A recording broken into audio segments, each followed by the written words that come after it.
You know what time it is? It's time for 5 at 5 after Arsenal scored 5 against Sunderland in the Nketiah Cup. Let's get straight into it. And I'm going to start right on the main man, and that is Eddie Nketiah. In a way, I feel bad for him because Charlie Patino has stolen the show and everyone's talking about Patino. And we'll get on to Patino, but I'm going to focus on Eddie Nketiah because, look, this cup, he is always on form whenever we turn up here. You just know, a Carabao Cup game, you're going to see Eddie Nketiah score. So far, Arsenal played 4 games in the Carabao Cup this year. Obviously, we played the first game earlier than usual because we weren't in Europe. And that was against West Brom where he was injured.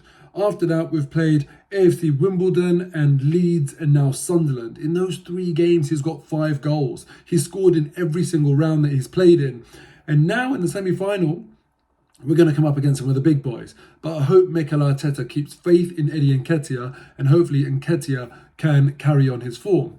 But I guess my question is to you guys, can Eddie Nketiah ever be the real deal for Arsenal? He's only 22 years old. There's plenty of footballers that bloom later on in life. You look at Ian Wright, one of Arsenal's greatest ever strikers. He was better in his late 20s, even early 30s than he was in his early 20s. And yes, I know there's obviously other players like Saka, and you can even talk about Mbappe's and Haaland's who are doing the business really early. But I haven't given up hope on Nketiah, and clearly Mikel Arteta is on a big charm offensive to keep Nketiah at the club. We've seen him consistently be picked ahead of Balogun, where it almost feels like actually Balogun might be our future and Nketiah might leave because he's not signing a contract. What do you think of Eddie Nketiah? Do you think he can be the real deal for Arsenal Football Club? I've seen enough of him in the youth team to know he's got that predator instinct and he can definitely score a few goals. But I'm not sure whether he's the right sort of striker for the system that Mikel Arteta plays.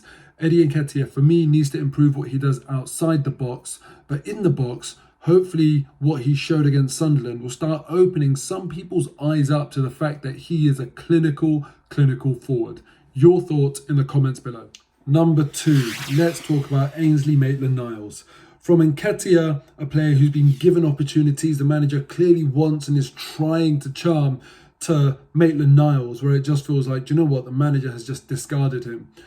I'm gutted for him personally. I'm really sad for Ainsley Maitland-Niles because how could he not get in the squad for this game, for God's sake? I couldn't believe it when I looked at the squad and saw that he wasn't in there in any capacity. What is going on with that? Also, I think something of interest is that on Instagram, Maitland-Niles put up a story wishing the boys good luck for the game. Arsenal even shared that Instagram story on their main account. Now, to me, when I look at that, I feel like he's saying something without really saying something. You know, he obviously doesn't want to get in trouble, doesn't want to get a bad reputation. But the fact that he did that, for me, it looked like he was trying to show people that I've been left at home. And I don't understand why he's been left at home. Also, it's interesting to note that from what I remember, Maitland-Niles doesn't do that on his Instagram story for every Premier League game where potentially we don't expect him to be involved. But for people like me who were expecting him to be involved, that's what alerted me to the fact that, hold on a second, yeah, he's not anywhere on the team sheet or on the subs bench.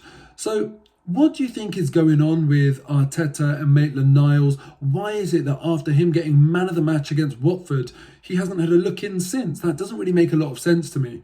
So I'm quite disappointed. You see Granit Xhaka coming on, and I kind of feel like, why is Granit Xhaka coming on when we're leading against Sunderland at home in the Carabao Cup? That should be Ainsley Maitland-Niles. So yeah, gutted for Maitland-Niles. Your theories below on why he didn't feature last night. Number 3, the Stadium of Light. Yeah, you might be a bit confused by this one. It depends. I didn't watch it on TV, clearly as at the ground, and I'm not sure whether they really covered this on TV or not, but at one point, randomly in the game, I saw about 4 phone lights on. I don't know why I spotted it. I was sitting upper tier, and it was upper tier North Bank. I was sitting upper tier Clock End. And yeah, I was like, that's a bit strange. I don't know what they're doing. And then all of a sudden it caught on. And before you knew it, this is what the stadium looked like.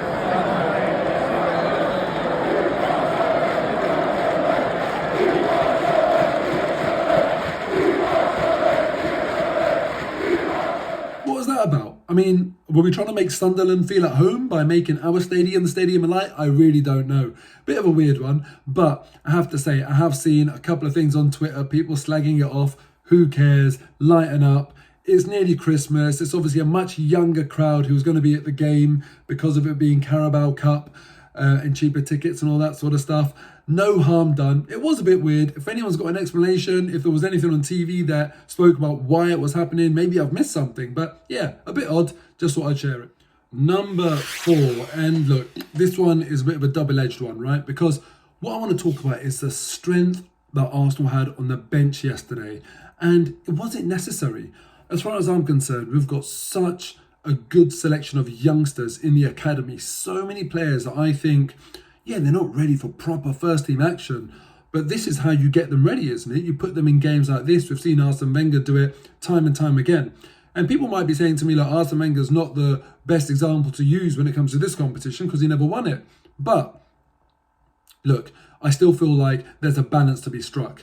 And Mikel Arteta, let me just read out the bench that he selected yesterday. Tierney, Partey, Gabriel, Saka, Lacazette, Ramsdale, Xhaka, Martinelli, and then Patino. Out of 9 subs, only 1 is from the youth team. And yes, he had Balogun on the pitch, but out of those subs, I feel like surely players like Amari Hutchinson, Mika Berith, Omar Rekik, there's Salah Eddin. Surely these guys, even our young goalkeeper, Okonkwo, who's been on the bench whilst Leno's been injured, I feel like, why do you need Ramsdale on the pitch there, on the bench there? And Xhaka and Partey and Tierney. I get having half of that bench strong so that if you need to be bailed out because the game's not going as you expect, you've got them. But for me, it's a missed opportunity. And I kind of feel like if the kids aren't going to get a game all season, then these games are missed opportunities. Clearly now in the semi-final against tough Premier League opposition, it's not going to be the right game for them to go into. But when you're 4-1 up or 3-1 up against Sunderland at home, you can tell the game's under control.